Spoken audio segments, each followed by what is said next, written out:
The seismic shift in American foreign policy under President Donald Trump, culminating in the exclusion of Ukraine from direct peace talks, and the public floating of a surrender ultimatum have triggered a fierce and unified backlash from the United Kingdom and the European Union.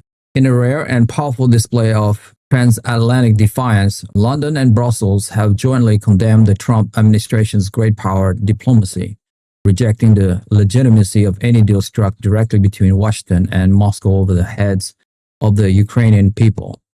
The unified European stance, born from a mixture of moral outrage, strategic anxiety, and a fundamental disagreement over the principle of international law, has opened the most significant rift in the Western alliance in decades.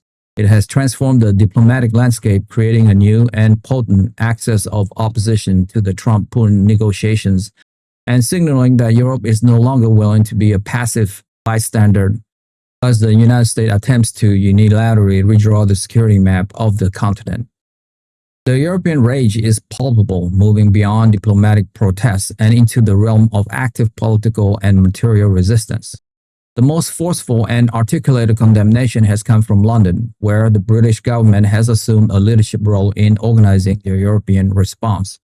In a fiery address to the House of Commons, the British Prime Minister declared that the United Kingdom would never recognize the results of a 21st century Yalta conference. He slammed the American peace framework as a blueprint for rewarding aggression and a moral and strategic disgrace, vowing that Britain would not be party to the dismemberment of a sovereign democratic nation. He announced a series of concrete actions designed to directly counter the American initiative. The first and most significant of these is the immediate signing of an formal bilateral security pact with Ukraine. This treaty, which has been under negotiation for some time, commits the UK to providing long-term military intelligence and financial support to Kyiv, irrespective of the American position. The Prime Minister announced an emergency military aid package for Ukraine, including a new tranche of long-range Storm Shadow missiles, armored vehicles, and most critically, a massive shipment of 155mm artillery shells from British stockpiles. This act of material support is a direct and intentional challenge to the American strategy of compelling a Ukrainian surrender by strangling its military supply lines. We will not let Ukraine front line run silent, the Prime Minister declared to thunderous applause. This British initiative has been closely coordinated with the European Union in Brussels, which has moved in lockstep to create a united front. The President of the European Commission and the President of the European Council issued a joint statement echoing the British sentiment, describing the exclusion of Ukraine from the talks as unacceptable and a violation of the core principle of European security.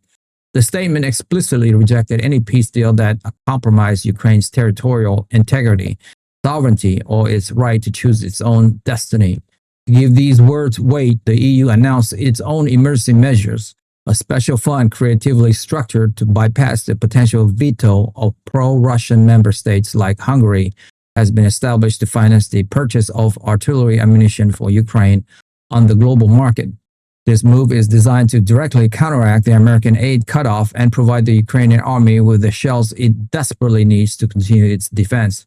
Furthermore, the EU has announced that it is accelerating Ukraine's EU membership application process, a direct political rebuke to the American plan's demand for enforced neutrality. The High Representative of the Union for Foreign Affairs and Security Policy stated, Ukraine's future is in the European Union. That is Ukraine's choice, and no third country has the right to veto it. The unified UK-EU position has been met with fury and derision in Washington. President Donald Trump took to social media to blast the European leaders, accusing them of being warmongers who are addicted to endless American money.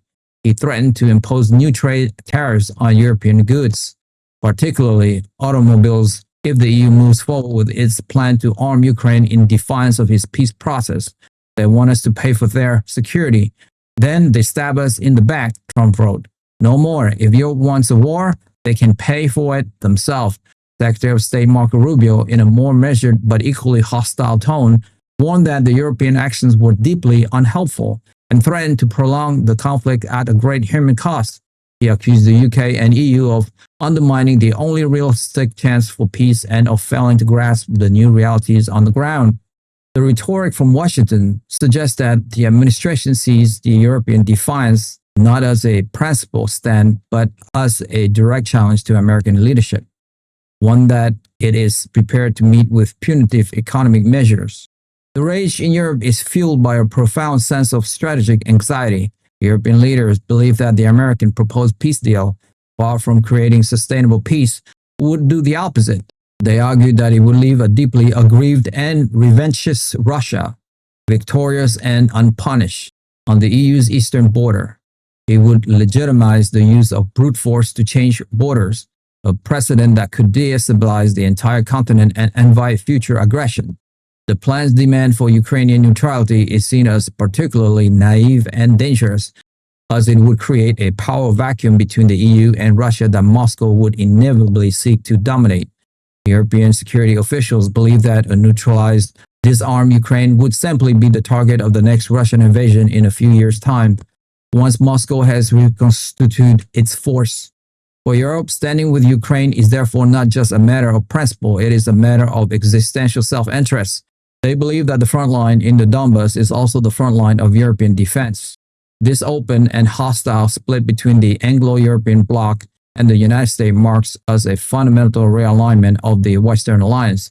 The UK and the EU are now actively working to create a parallel security architecture that can support Ukraine and contain Russia without, and if necessary, against the wishes of the United States.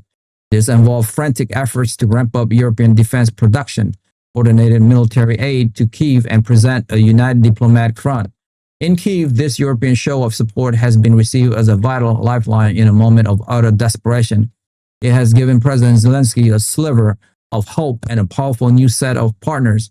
While European support alone cannot match the scale of what the United States was providing, it ensures that Ukraine will not be left completely defenseless. It means that President Trump cannot unilaterally impose a peace settlement. The result is a dangerously fractured West, with the US and the UK-EU bloc pursuing two diametrically opposed strategies. As President Trump prepares to meet President Putin in Alaska to finalize his vision of peace, the leaders of Europe are preparing to fuel a war to prevent that vision from becoming a reality, setting the stage for a confrontation that will define the future of not only Ukraine, but of the Western world itself. Many of my listeners, like 70%, have subscribed to my YouTube channel, and so many of you don't even know that you haven't subscribed. That is actually what makes the show go on.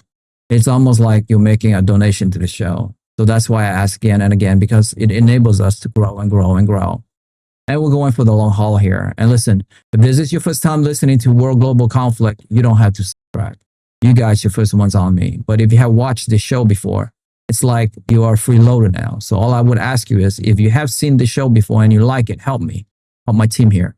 Hit that subscribe and like button now, and we will continue to build the show for you. That I swear. Thank you to all of you guys who have subscribed. It means a lot to me. Thank you so much. That's all for me for today. I will see you soon. Bye for now.